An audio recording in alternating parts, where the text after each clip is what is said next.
reason for interest. What does level 1 bring? The Kundalini yoga teacher level 1. What does that bring?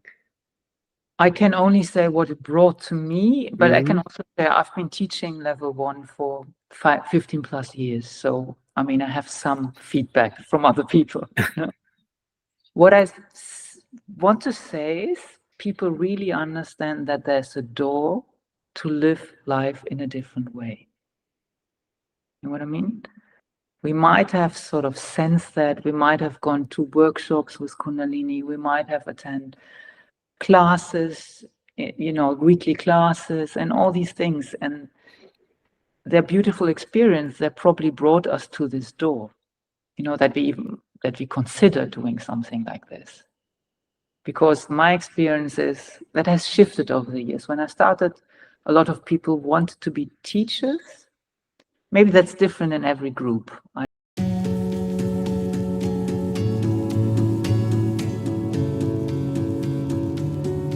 Welcome, welcome, welcome to all our listeners all over the globe. Welcome to the Kundalini Awakening podcast again. Here is Sandesh again with a new episode. And today I have the pleasure to spend time with Guru Deva. The first time I saw her, she was sitting at one of the tantric um, days in the yoga Kundalini Yoga Festival in France. I remembered her face. She was leading the space. I looked up at her, and now, I don't know, 11 years later, she's in the podcast. The world is such a small place. Thank you for being here, Guru Deva.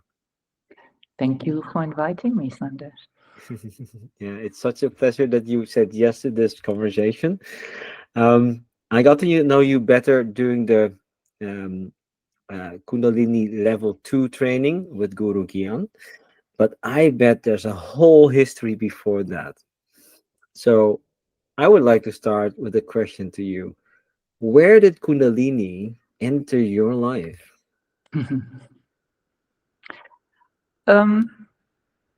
At the time of big crisis, I would say, and I know I'm probably not the only one. It's been a time where a lot of stuff has been going on in my life. My father was in the process of dying. I just had my daughter.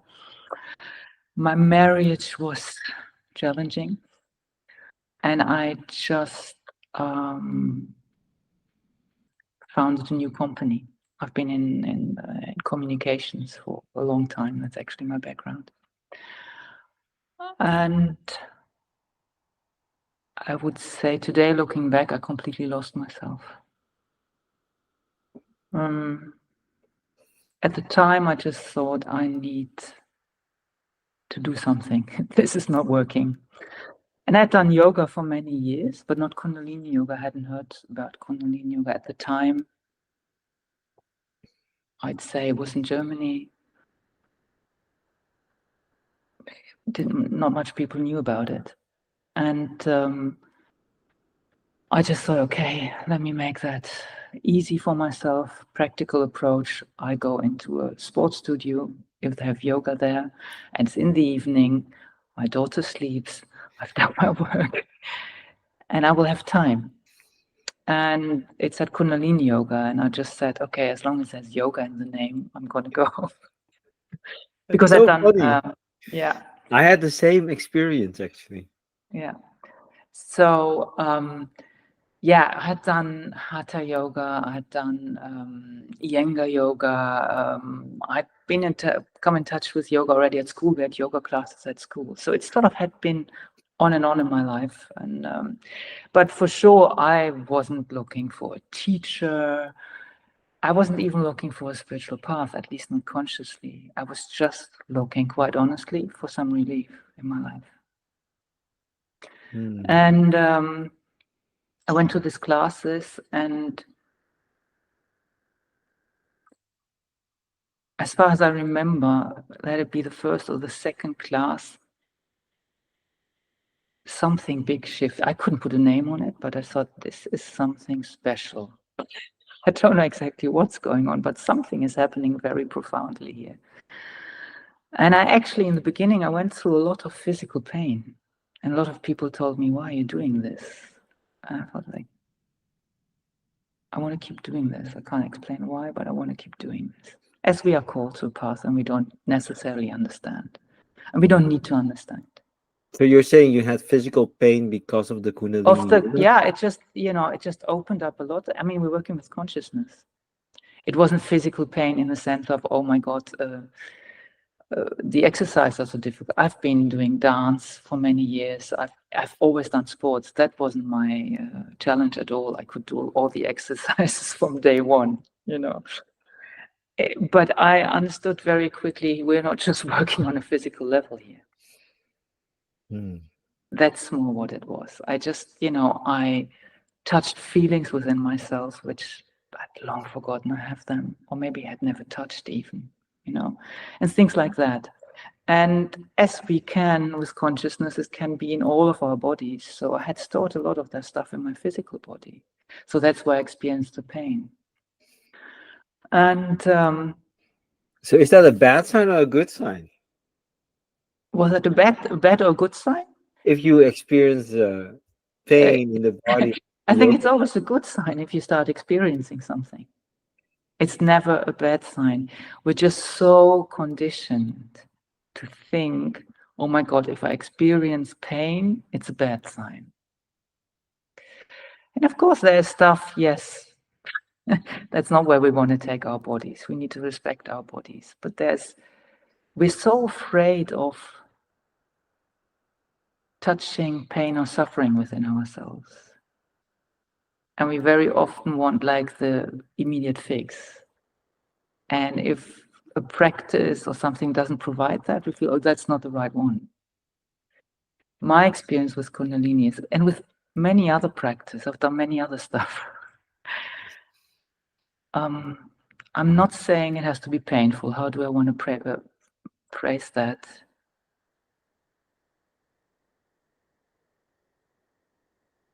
But sometimes, as they say, we need to go through the crack where the light comes in. And that we can experience sometimes as pain. We don't have to. The journey is different for everyone. But having pain is not a sign that we're doing something wrong. This is not for us. Or whatever we tell ourselves. Okay, I want to zoom into this. I think this is very, very essential. Pain and a crack where the light shines through. Can you make that a bit more practical? Describe a situation where you really understood that. Let me go from when I started. I pretty quickly decided I want to do teacher training. So I started that pretty quickly without having any idea what I was getting myself into. And I remember a Kriya, I don't know what it was, but we were in camel pose for quite some time. And I had this pain in my heart, and I had a heart operation when I was at a very young age. So there was a lot of physical pressure on my heart. And usually, I guess you would tell people to go out of a posture like this if you experience this pain. But it was in a training, it had a context. I felt held. We had done stuff before. I was on a special diet. It wasn't like I'm putting myself into something which is just too extreme. And all of a sudden, on the very depth, of my being, a huge scream came out of me. I was between shocked and ashamed. And that was the moment where I deeply understood how energy works. And this happened, obviously, it wasn't just that posture stuff had happened before, and that was this moment when it was ready to happen. I also want to say that. But I understood how things are related, and that this pain created an opening for me to release. And that created a huge shift, not just physically, but really on my consciousness, in my relation to my body, in my relation to my feelings, in my way to approach yoga.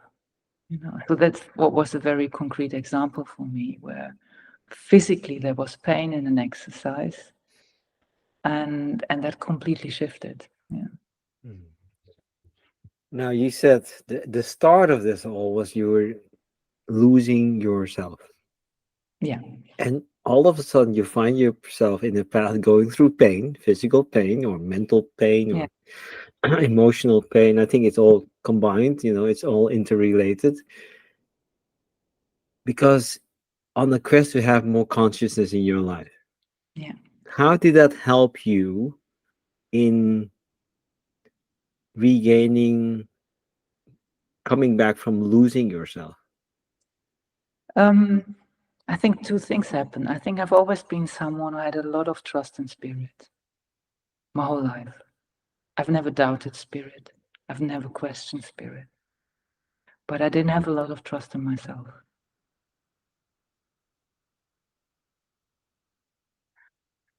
And what happened through this journey is that these things merged, you know. So I think my faith in spirit helped me to go on this journey, to really say yes. And through continuing, I gained trust and faith in myself through the experiences I made. I And started myself is to the ego, understand, yeah? yeah, I started to understand I can trust my experiences. I can welcome every and any experiences. I don't not need anyone to explain to me what experience I had or what it is or not is. Through my experience, the wisdom comes. My not, that's really where the gold is. Yeah. And the more I could allow myself to fully feel and fully go into an experience and drop the mental, the more I could trusting myself. And the interesting thing is, with Kundalini, it's in one way, it's a very physical thing. I mean, these kriyas are hard. A lot of them are.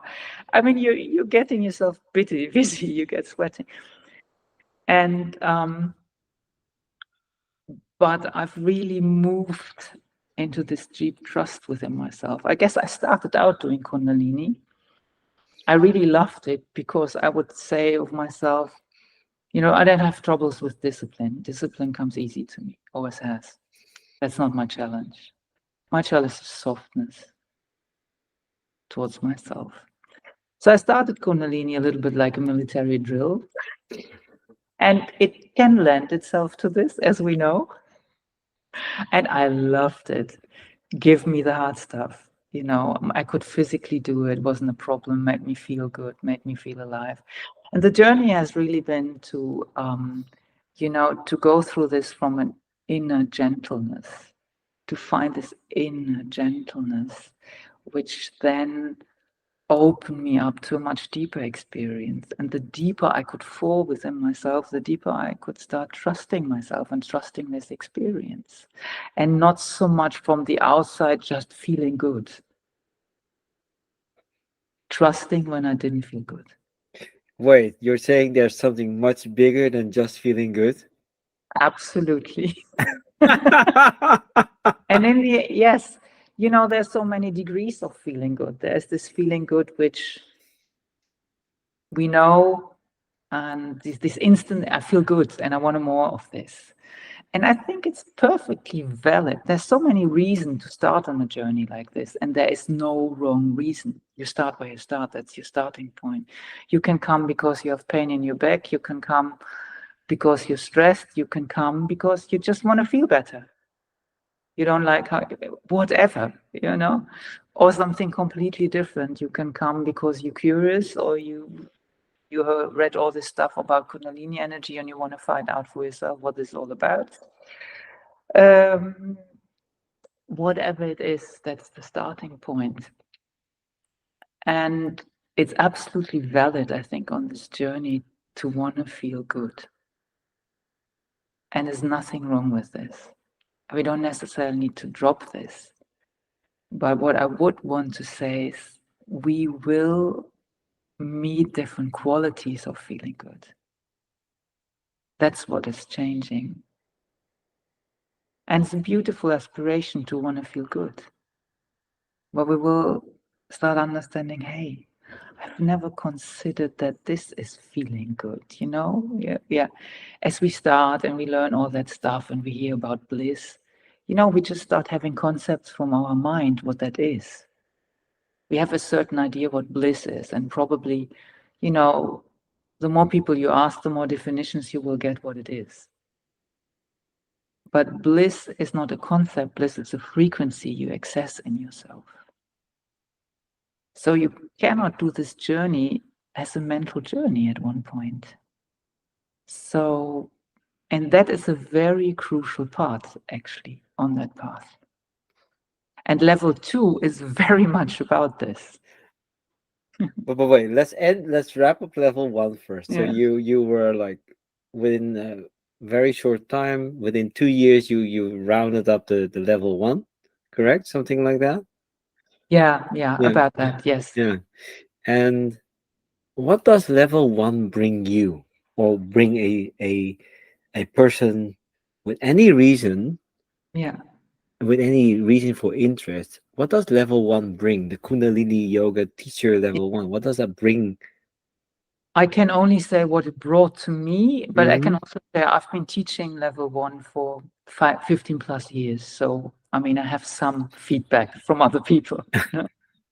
What I want to say is people really understand that there's a door to live life in a different way. You know what I mean? We might have sort of sensed that, we might have gone to workshops with Kundalini, we might have attended classes, you know, weekly classes and all these things. And their beautiful experience that probably brought us to this door, you know, that we consider doing something like this. Because my experience is that has shifted over the years. When I started, a lot of people wanted to be teachers. Maybe that's different in every group. I don't want to make a general assessment about that. Actually, I think that's not correct. But what I have seen is that there are also a lot of people that start out doing it for themselves, just as a journey of self-discovery.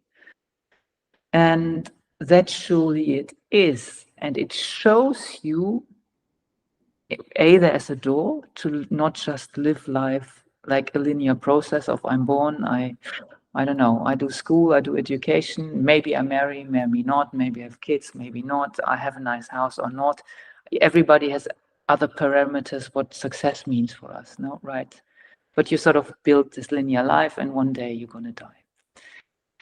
And that's our measurement of success. And most people crave for something else, which not really knowing what they're craving for. And I find this has opened the door to understand there's a different way. As we say, you know, you live your life, you're a spiritual being, you know, making a human experience, and you really start understanding what this means. That's one aspect. And I think it's a very important aspect because it will inform your practice. I'm all shivering here. Honestly, Yeah. I'm listening to your words. It's so true. Yeah. A quick reflection to my path. Yeah. Also, within my second year, I did the teacher training. I ended up forgiving myself for divorcing. There you go. Such a softness, and it was bigger than teaching. It was Exactly. intense, deeply forgiving myself, and I needed nobody to forgive me anymore. Beautiful. You know, I it's mean, that's so precious, isn't it? I mean, that's exactly such a that's a. gift. Yeah. Could you predict it? No way, right? For No, you everybody, can't. it's something else, correct? That's what I'm saying. It's different for everyone. But what I can say is that people experience a shift in consciousness. And that's different. Some people might step into their power, which they've never dared, start something they've never dared.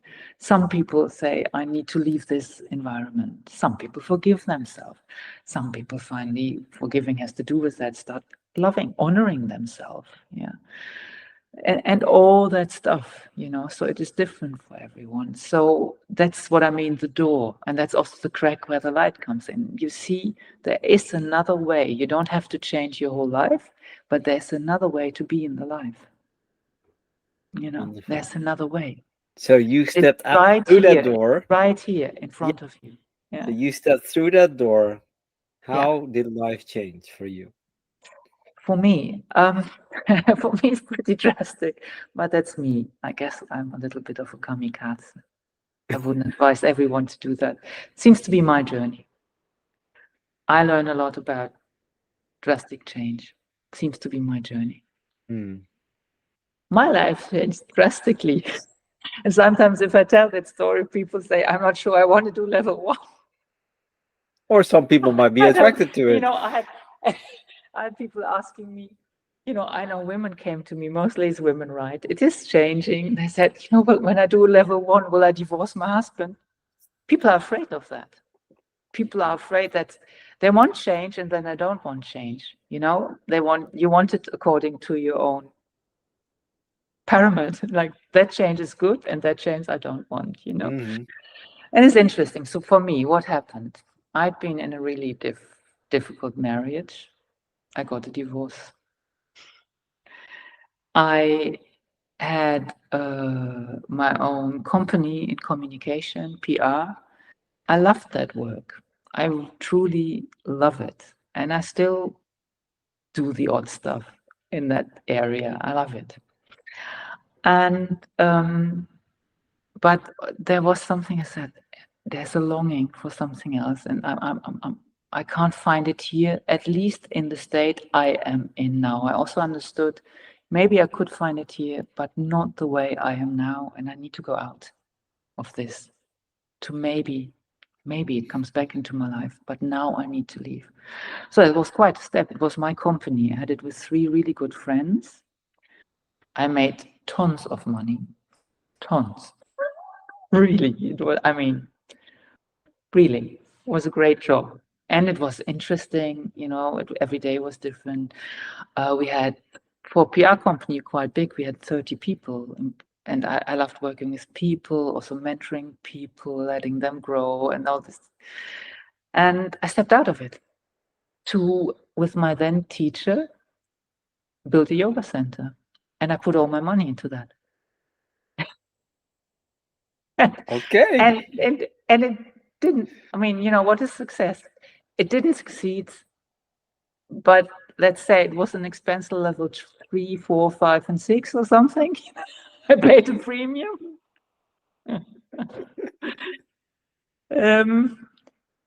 I've learned so much from that, so much. And I don't regret that I did it. But it was a process that I sit here today and can say that.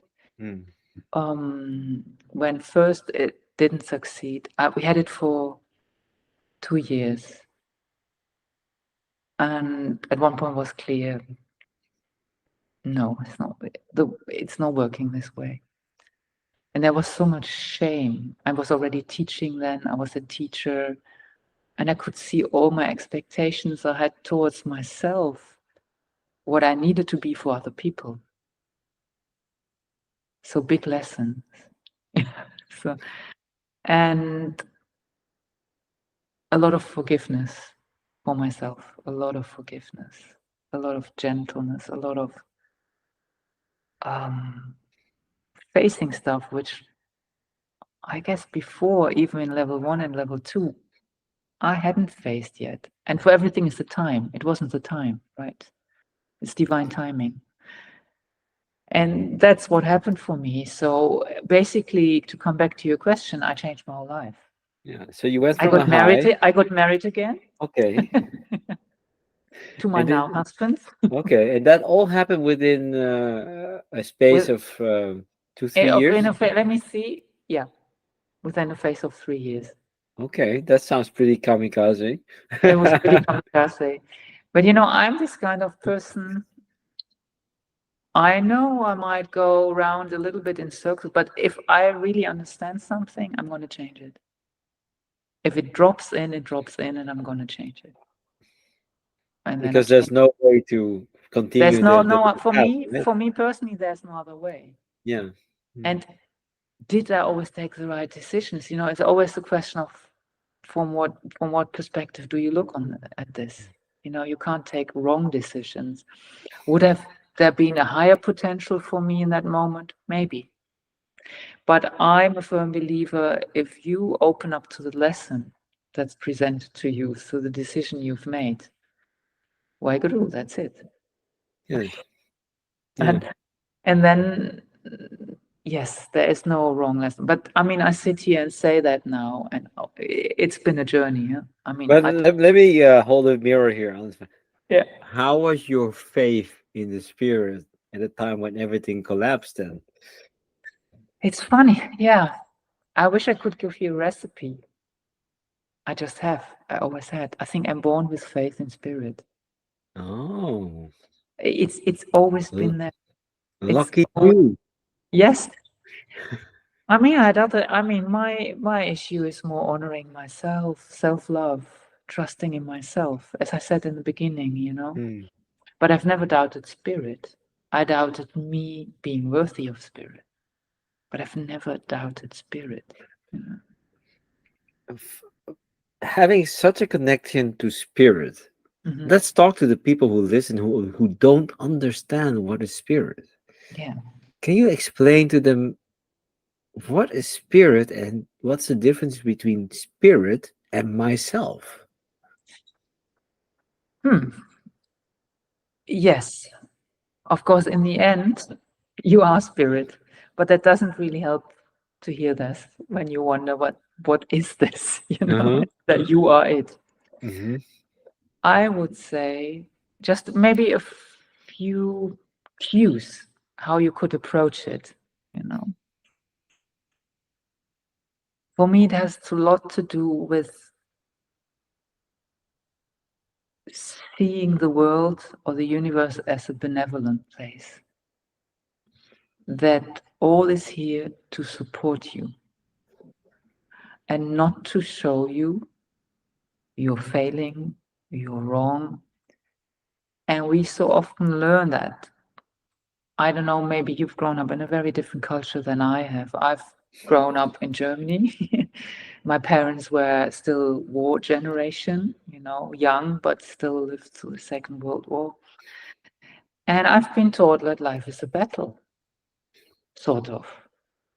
You have to battle your way through, you know, being friendly while you're doing this, you know, all this, but it's a battle.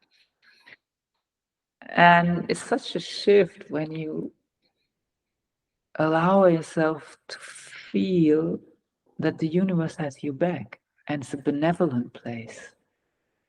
And that there is abundance and there is possibility around you. So this is for me something very, what I say, vital when I say faith in spirit. And faith in spirit, when we are living through something and we don't know the outcome and we don't even understand where we are, we don't understand the place we are. To say, it's okay. I don't need to understand that now, but I trust I will be shown what I need to understand here. And I trust I will be supported to move through this. So that for me is having faith in spirit. So I'm not talking about blind faith. It's not like sitting there and saying, oh, God will do it all for me. It's a co-creation. It's always a co-creation. We're co-creator beings, you know. We're magnificent, we're powerful. And the more I feel personally, in the beginning, maybe just, it's like you build muscles, you know. Just like you say, okay, I'm doing this because I want muscle. I don't understand the process, but the trainer says this helps. Okay, you know. Let's see. And one person, oh wow, I'm much stronger. You know, I can do push-ups. It's exactly the same to just say, okay, I mentally decide to just say, okay, the universe is supporting me. Do I necessarily believe that? I'm not sure. You know, but in the beginning, it can be a very mental thing that we just allow ourselves to say, okay, what if the glasses are full? What if, And you can actually apply that to many moments. There's a story, I try to make it short, which I love, which illustrates that. It's been in another course. It was about Shaivism, Tantric Shaivism, an amazing course. And there was a lady who said, yeah, you talk about exactly that, spirit and life Wait, is, yeah. wait, sorry. Tantric Shaivism? Shaivism, yeah, that's a direction Okay. comes from Buddhism. It's just, but it's not so important. Just forget that. The story is more important. I want to tell. And obviously, they were also sharing other people and the teacher about all their amazing experiences. And yeah, as we can have, and was beautiful. And there was this lady who said, sorry, I'm feeling really rotten. I'm feeling really bad. And the longer we go into this thing, the worse I feel. So I can't relate to anything you folks are saying. And then you have these teachers who will give you a lecture like, well, you only have to do blah, blah, blah, blah, blah. Does that help you in that moment? No, it doesn't. It doesn't. Not at all. Because you don't need the concept, you need someone to understand you and listen to you. So this teacher just said, oh, well, just tell me about your day. How's your day? What happens? I said, I get up. I don't remember the specifics of this lady, but I know she was in quite a difficult situation. I think she had lost her job and was in a divorce or something. It was a challenging time for her. And she said, I actually, to tell you the truth, I already feel bad when I get up. It's like, that's, and a lot of us feel that at times or sometimes for a long time. And there's a lot to get upset about in the world, and in our private lives. That's real.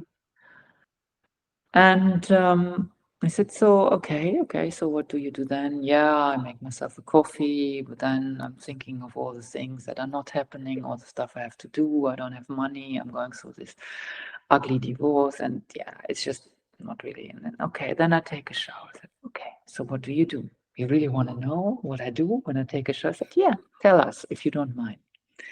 Yeah, I go into the bathroom and, I take my clothes off. I go into the shower. I wanted this warm shower. I said, let's stop here. How is that? When you're under this warm shower, can you describe how that feels? And all of a sudden, this face completely changed. This woman went like, oh, you have no idea. It is so nice to feel this warm water on my skin, caressing me. And I have this really nice soap. I love the smell, and that's really almost the highlight of my day. I just put this soap on my whole body, and the whole energy shifted. And he said, this is your opening. Just stay with this. Stay with this and take life from here. And that can be an entry point that in your life, at least that's my experience, however miserable as feel, there's something where the light comes in. There is something. Can we see that? Can we allow her to fully honor that? Because the moment we do that, we start honoring ourselves and we start honoring spirit. Can we see this small thing that supports us, the small thing that gives us joy, the small thing that doesn't make our lives so miserable? Maybe it's the one smile in the supermarket or something. I find I don't know about you, sometimes when I'm in a bad place and I go to the supermarket, all of a sudden, it's like someone smiles at me and says something really nice. And I think, thank you.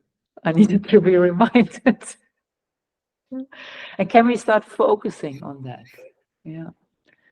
So that's my thing. So it's not so much about believing in spirit. You don't have to force yourself to believe in anything. I would say just stop believing in stuff, basically. That doesn't, we have enough isms. we've believed in for too long. We don't need more of them. We don't need a yogaism. You know,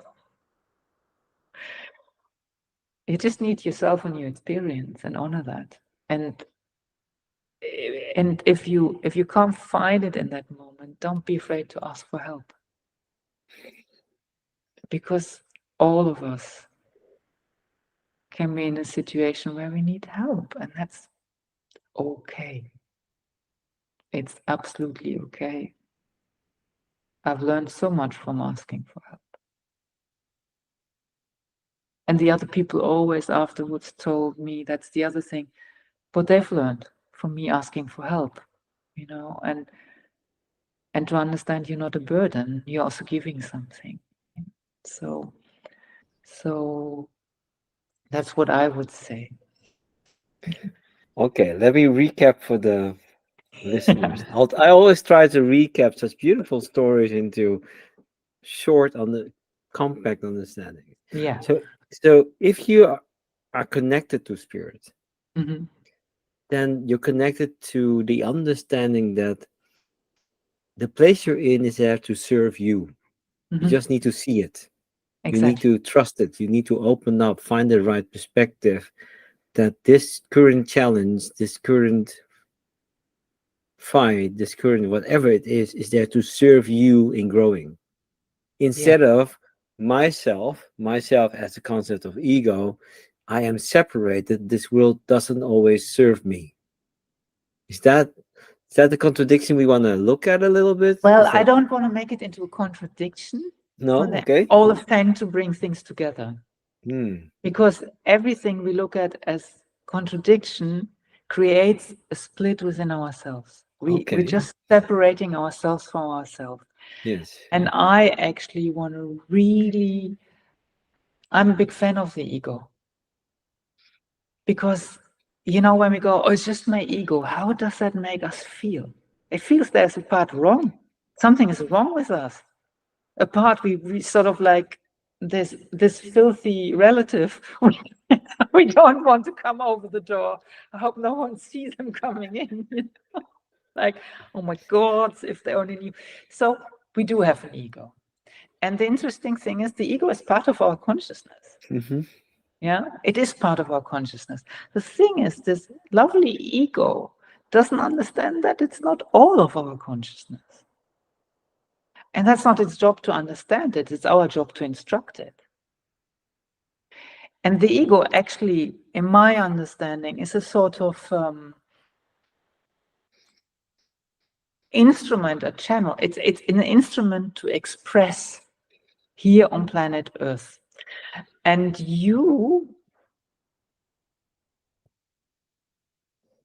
the more you sort of you work with your consciousness, you will see you can express very different things through your ego. And often I see on the spiritual journey when people hear, okay, come into your neutral mind, they think they have to go like a dead fish. Like, I can't be myself anymore. I would say just be more of who you are. Yeah. And express that through your ego. That's the sort of your vehicle of expression, but don't express,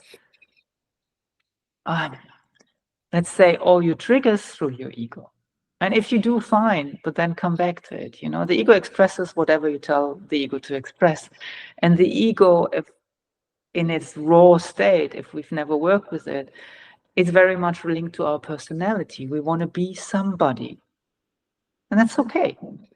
So we construct an image of who we are, which is to a large part due to what people told us who we are from an early age.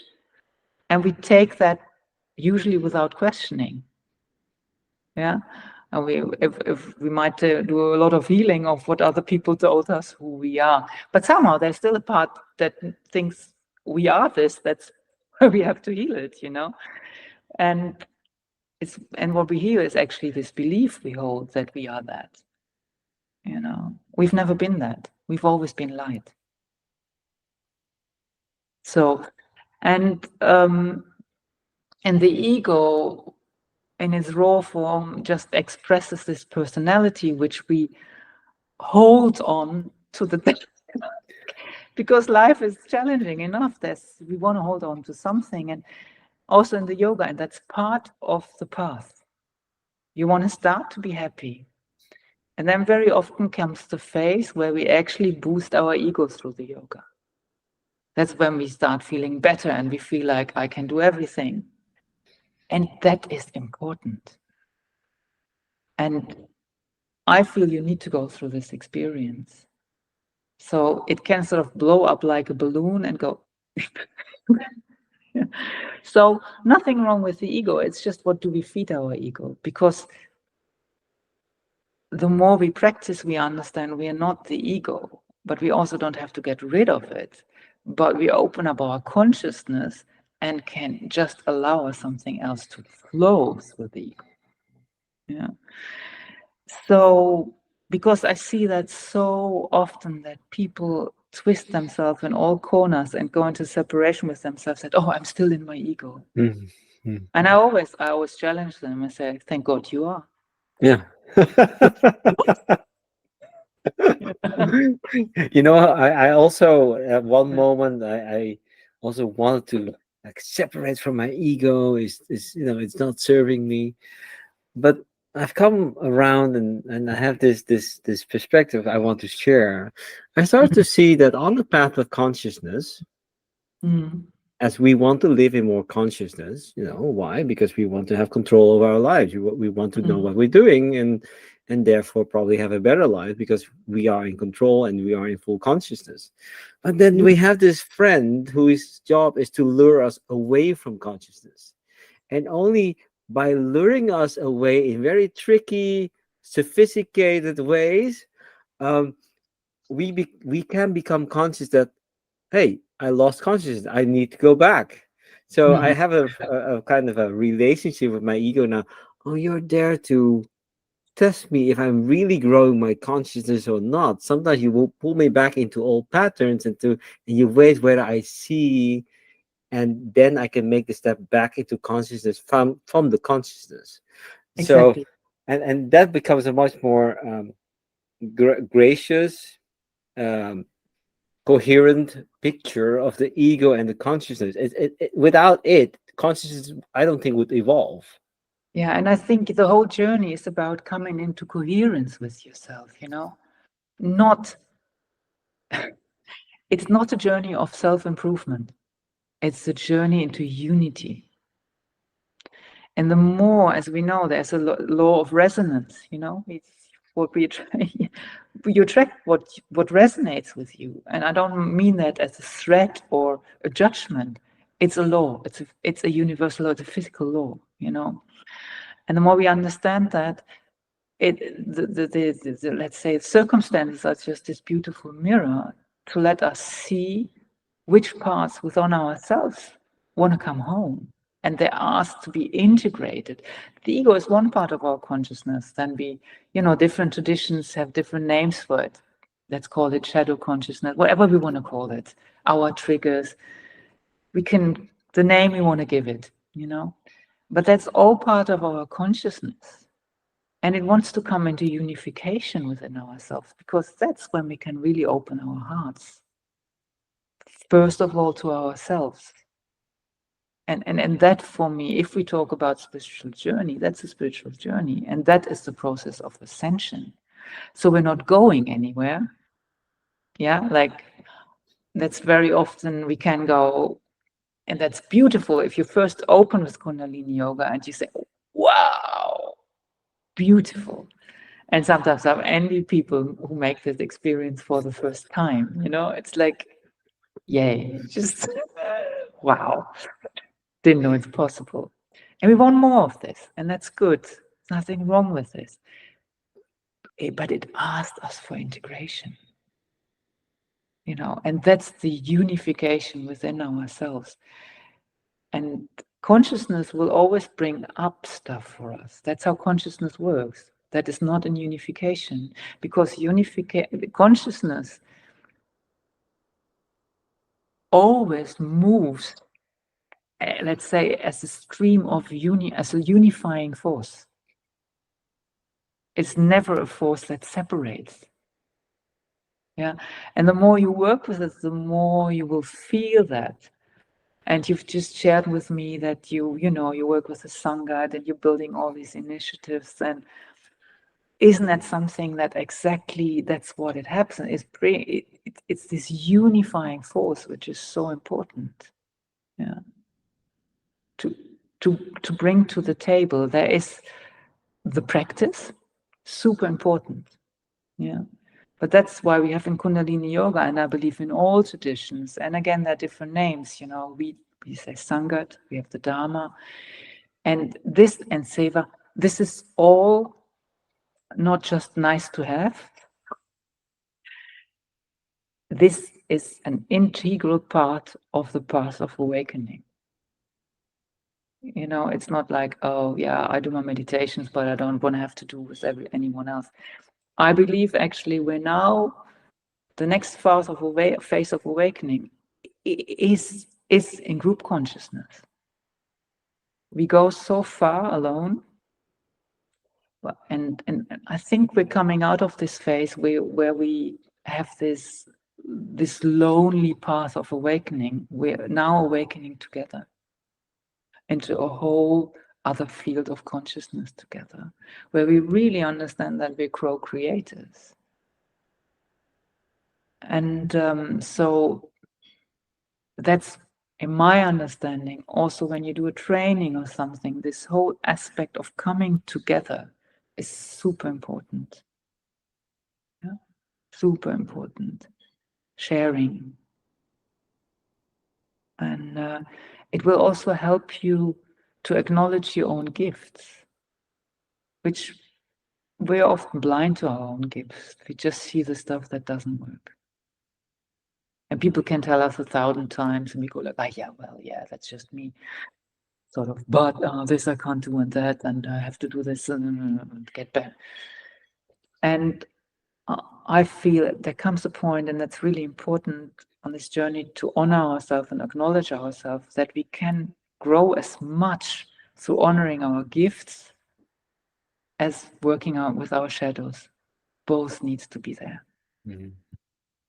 It really needs to be there, both. Okay. Now, then there's a new peak, right? If you really using, if you can say consciousness is a unifying force, what has been your peak of like, wow, I really gained a new balance or a new, so you went down, the spiritual center didn't work. Was that, when, describe the moment or the situation or the time where you felt like, hey, I think I've mastered this. I've unified a lot more with myself. How was that for you? Yeah. Well, let me begin with this. I don't think I've mastered it. Okay. No, because the process of ascension or alignment, there's always more to unify with, because that's the movement of spirit, of consciousness. But actually, I'm part of a group they call the Mentors of Love and Wisdom. And that's a group of people from all over the world that come together to work on their karma. And you work in Trinity, so you always work with two other people that hold the same karma as you. And this has been a very humbling process, because with all the practice I had and all the work I had done, and of course I've already unified things in me. It's not that nothing had happened to that point. It all brought me to that point to work with this group. That really, and I'm still working with them and working on this deep seated karma together. We're doing processes where we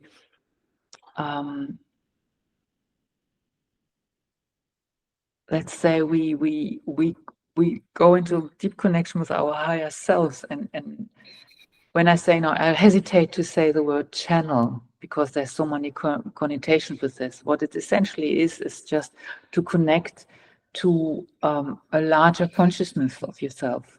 When I talk about gifts, parts of your consciousness that hold gifts for you, that hold keys for you, that hold wisdom for you, to dissolve the karma you're holding, you know. And that's basically, in short, what we're doing. And we're doing that as a collective. Yeah, and our focus is to do this and really understanding. And how do I say that it doesn't come like a Hebrews? We're not better or anything, but understanding, if you really think of unity consciousness, everything you do will affect the collective. Yeah, people often here say like, oh, what can I do, my little... That's not how it works. Everything you do will affect the collective. That's this being one. And through working in this, with these two other people I haven't known before. One lady's in Singapore and the other one is in Australia. And you know, like, okay. And you don't have like this coffee talks, and you do this work together. And you start understanding on a much deeper level how deeply we are connected and how deeply we are asked to unify, and how deeply our resistance is to do this. Because, right, if, I don't know, you tell me, if I would ask you, do you want to do this? You probably would say yes, no? You wouldn't tell me, no, I don't want that. I want to be in a fight with everyone. Yeah, yeah. But as you start that work, you see there's many parts of your consciousness that struggle. And there are reasons through experience they might have gone through in this lifetime or other lifetimes, if belief in other lifetimes. That's just how I approach this from my own experiences, but everybody has another take on that, and that's fine. That don't necessarily agree with this. You know, we can be scared of humanity. We can be scared of other people. We can be scared to share our gifts because we think it's not appreciated, not valued, and all this stuff. So this process of unification is quite a thing. It's quite a thing. And we see it in humanity. The beauty is now on the earth, you see so many beautiful initiatives like your work you do, you know, with the Sangat building, the Kundalini Yoga Club, and all that stuff. There are many, many initiatives, the Mentors of Love and Wisdom, and in all traditions where people come together and come together in a different way. And then you see war starting, things being worse than, they seem to be worse than they've ever been, you know. We go like, why? But that's exactly how consciously, you know, everything that sort of is not unified comes up to the surface, asking for unification. And sometimes it looks worse. And we're so conditioned, often also in the spiritual work, that we think we need to take a stand. And again, I'm not saying bless all these people that stand up for something, stand up for peace and do peace. Don't get me wrong, I'm not saying we shouldn't be doing that. But if we look at the whole Corona journey, COVID journey we've made, you know, we've now come to understand so much what has actually happened, which we couldn't stand. And, you know, where best friends all of a sudden could sit in the table anymore because one thought we need to be vaccinated and the other thought we didn't. And it was a question of life and death almost, like, can I still meet these people? I mean, I had people in my spiritual community said, you know, I really would like to be with this man, but he took a vaccination, so I can't be with him. That is a choice, and that's cool. Okay, we have free will, and we can choose that. I'm not saying it's wrong to choose that, but I would like to say that as an example how deep separation consciousness runs within us. And again, that is not wrong. That's just where we are in the phase of evolution as a humanity. And I'm honest, you know, there are people on that planet I have a hard time to feel compassion. For sure. Yeah. And feeling compassion doesn't mean you don't do anything. Yeah. But I think what is important on this whole spiritual journey is always to check in, what is my motivation? Where am I coming from? And where are you coming from now in this current moment? What is your motivation still to go on the path? To be on the path? Yeah. it is really, for me personally, it's a deep longing to be unified within myself. I can clearly say that. And on a larger scale, to serve humanity in the process we're in. And again, everybody has free will. I'm not asking anyone to listen to me do what, but I would like to be available. I would like to be available for everybody who has a resonance with me and feels like I would, on this, maybe this phase of my past, Guru Deva would be a nice addition in my life, you know? And that might change again. But that's, for me, it's really to honor. We've talked about it so much, you know, Aquarian age coming, and there was, I know, in 2012, I was in Amsterdam in the Dentexstraat in this first ashram. You know, we had the Kundalini ashram, Guru Ramdas ashram in Holland, and there was a big party. The Aquarian age is coming now, and everything is going to change. Everybody was super excited. And then it got worse, not better, sort of, you know. And a lot of people, I know a lot of people on the spiritual path feel tired and exhausted, say, nothing is changing. I don't want to do it anymore. And I think we're now at the point where we really ask to say, do I fully embrace the knowing that I am a light worker or a light being, and I'm here to anchor my light on the earth? Yeah. And that is for me this path of unification. And then people resonate with it or not. We all have our path to walk. And it's beautiful. We have so many different traditions. So we can all find our way. And I just love Kundalini in the sense that it's a very powerful practice to help you to transform. It really supports you to transform what needs to be transformed. Yeah. And it's super effective. I mean, it's and I want to round this off because we're hitting the hour, and yeah. no, I have no doubt you will be coming back.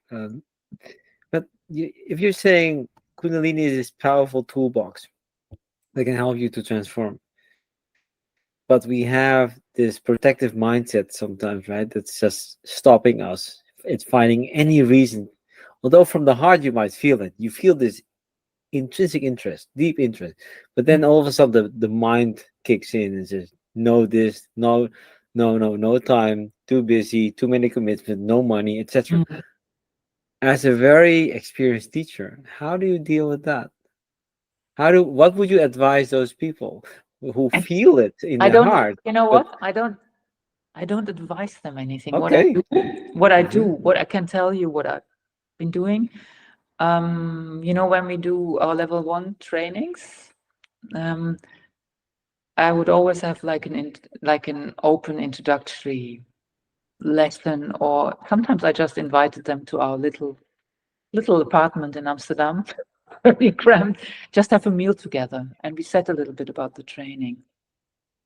And if it's questions about facts they need to know, of course, I'm going to answer them. And with the other people, I do my best to just hold the space for them and bring them into their hearts, so they can find the answer for themselves. And I respect if there's no or not. And if they doubt, I might, if they ask me specifically something, I will answer to that. And I find people mostly know.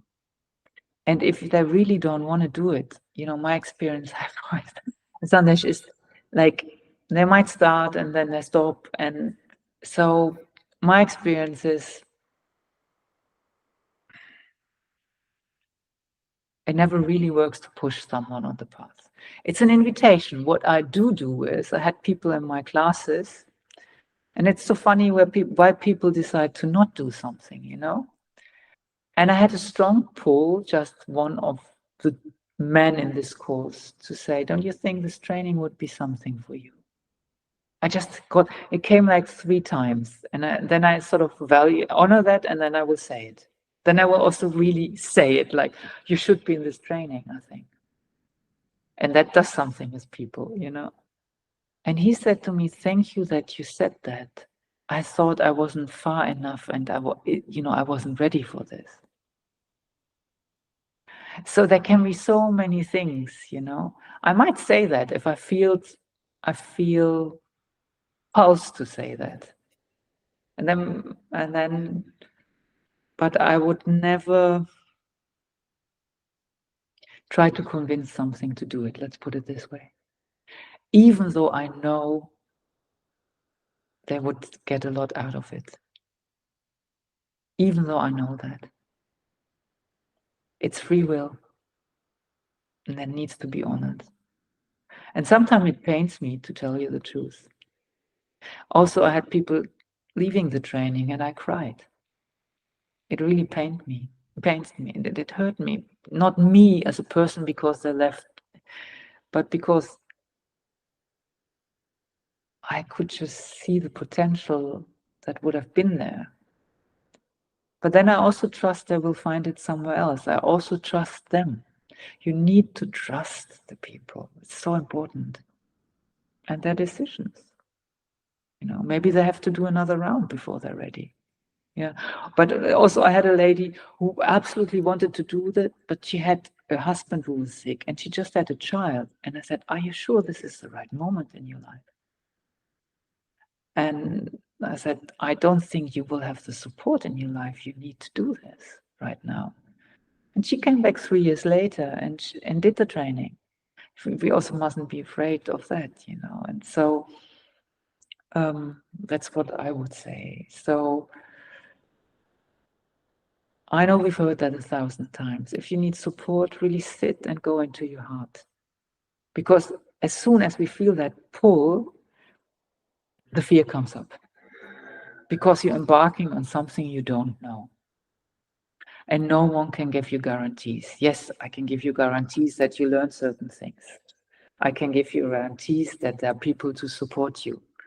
I can give you guarantees you're in a beautiful spot with beautiful food, you know, all that stuff, and that will be great, you know. But I can't tell you what exactly the outcome will be for you, you know. And if people allow themselves to drop to this place, they will feel the calling of their soul. They will feel yes.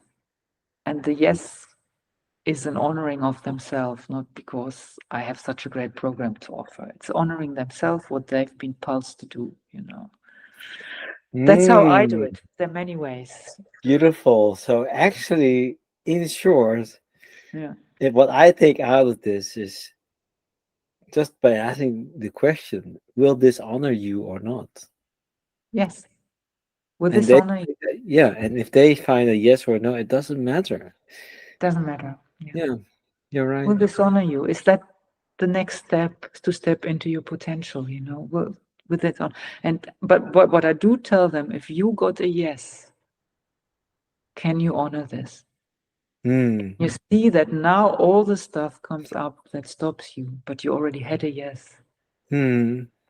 And I see that so often before the training start, all of a sudden people get ill, their cars break, they break their bone. I've seen it so often. Yeah.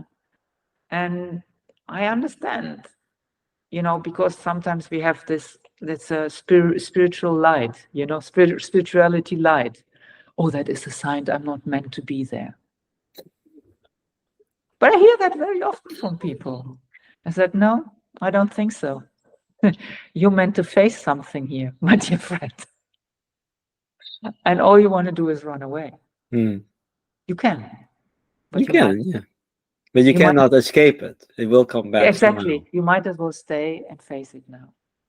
Yeah. Wonderful. And you know, different people need to hear different things. Yeah. And I just want to express gratitude to people like you. I mean, it's not only you. Many of you all the teachers, they paved the way for others to walk a more supportive path. I think the support now is bigger, greater than before. The more organizations, more choice to choose from. Yeah. I guess when you started, there was less choice. There was a lot of Yeah, were not so many, and you were pretty much thrown into the deep end. There wasn't so much support, and I'm very grateful that has changed in the Kundalini community. yeah, and thank you There's for being part much of more our. understanding that we need support on this journey. Yes. It's not enough to just do a kriya, which is great. It can shift a lot of stuff by Mm. all means, but we need support. The process is more than just that. Yeah, yeah, and that's why we chat in our club. We challenge people, and we have the Sangat, which is the community to support, and Absolutely. that pulls you through. Yeah. Yeah. Yes, and that's also how we actually ended up in this conversation, because you have a lot of experience to share, and in our way, we are supporting those who are somewhere at the beginning of that journey, and seeking for things to hold on, and to know that they're not alone. There have been people before them, like you. Absolutely. And there are people right now with them, you know. Yes, yes, That's, I think, such an important message in yes, these times. You are not alone. yes, yes. And what I remember is, at that, maybe everybody might have a different understanding of it, but what I witnessed through the different groups that moved through that year of training, this is a new kind of spiritual friendship that you come to know, which most likely you haven't known before. Yeah. Absolutely. That's so beautiful. If I think back, I mean, within 2 modules, you tell people something which I guess some people I've known for 30 years don't know about myself. And you learn to connect on a very different level. And that alone is so precious. That there's another way to connect, another way to relate to each other. Yeah. I'm Yes. gonna Yes. end with that one. There's another way to connect. There's another way to relate to each other. If you just wanna look into that crack of light, right? Yeah. Absolutely. Yeah. Wow, that's a great insight, right? Look into the crack of light. That was Look this in. episode of the Kundalini Awakening podcast with Guru Deva. I want to wish you for sticking around with us for this conversation. Thank you so much, and hope you got something out of it. And if you have questions, just reach out to us. We are here to support you on your journey. And Guru Deva, thank you for all the light work you have been doing for decades now. Thank you so much. Thank you for all you're doing, Sandesh. It's beautiful to bring people together, including this podcast. Satnam. But now.